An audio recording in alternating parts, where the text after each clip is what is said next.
Welcome to Story Lab. This week, we're talking about knowledge, while we take a look at the story of someone who faced a really tall temptation.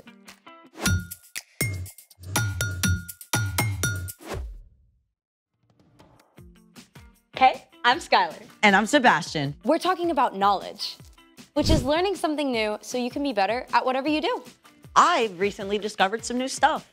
Like what? Well, I made a quiz for you. It's gonna be out of this world. Is that a clue? We're gonna find out how much you know about stars. Wait, like stars? Or stars? I mean flaming ball of hydrogen and helium kind. Is there a prize?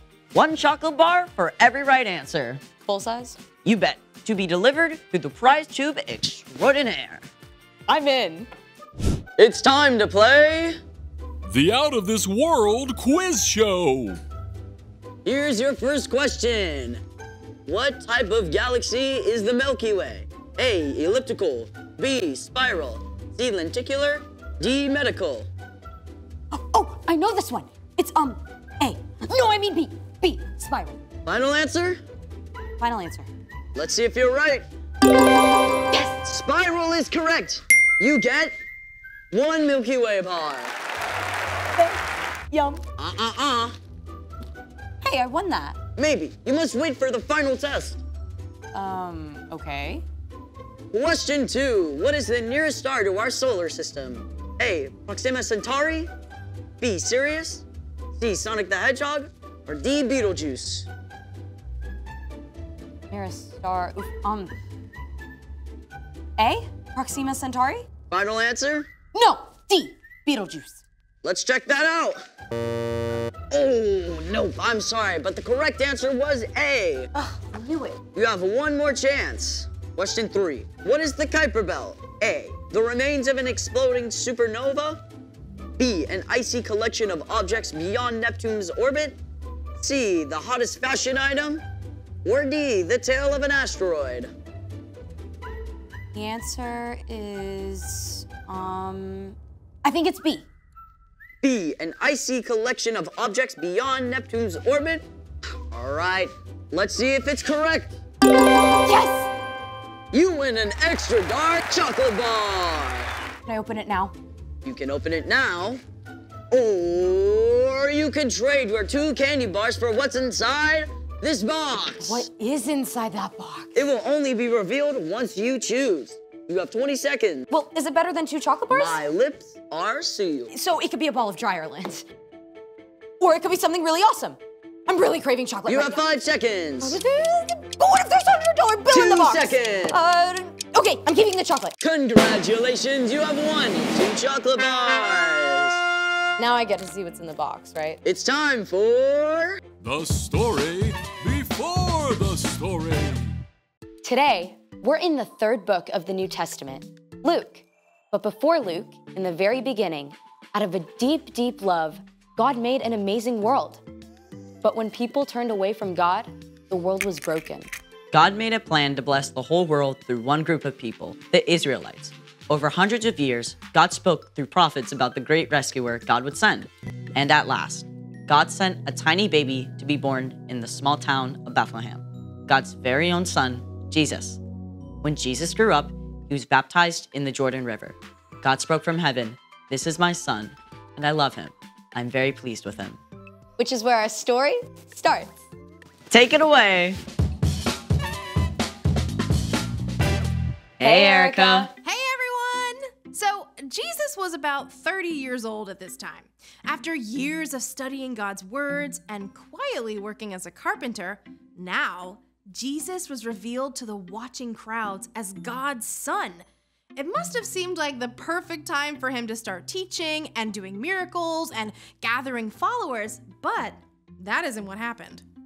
Instead, God's Spirit led Jesus away from the crowds and towns and into the desert. For 40 long days, Jesus spent time with God, preparing for what God would have him do next.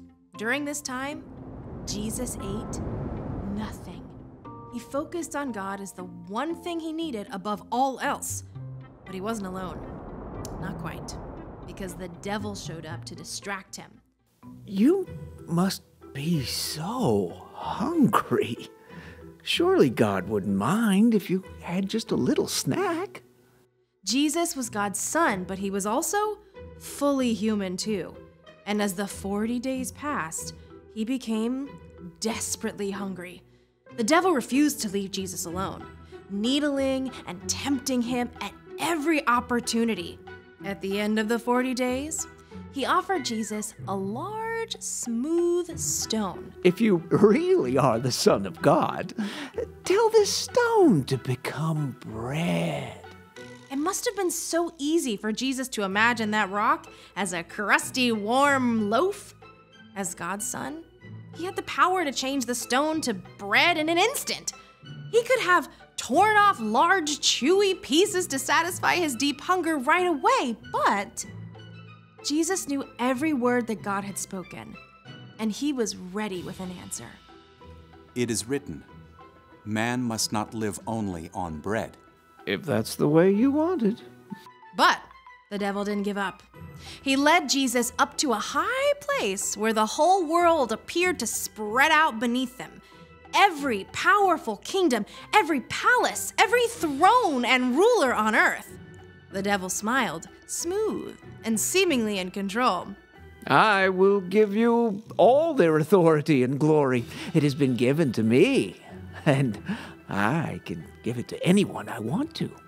If you worship me, it will all be yours. Jesus knew that one day he would rule all the nations of the world. He had come as God's rescuer, but to take this easy way the devil offered would destroy God's plan. Once again, Jesus spoke God's words. It is written, worship the Lord your God. He is the only one you should serve. The devil was seething. He couldn't tempt Jesus into taking the easy road, but he had one final shot to try. The devil led Jesus to the city of Jerusalem. They stood on the very highest point of the temple itself. The worshipers below seemed small as ants.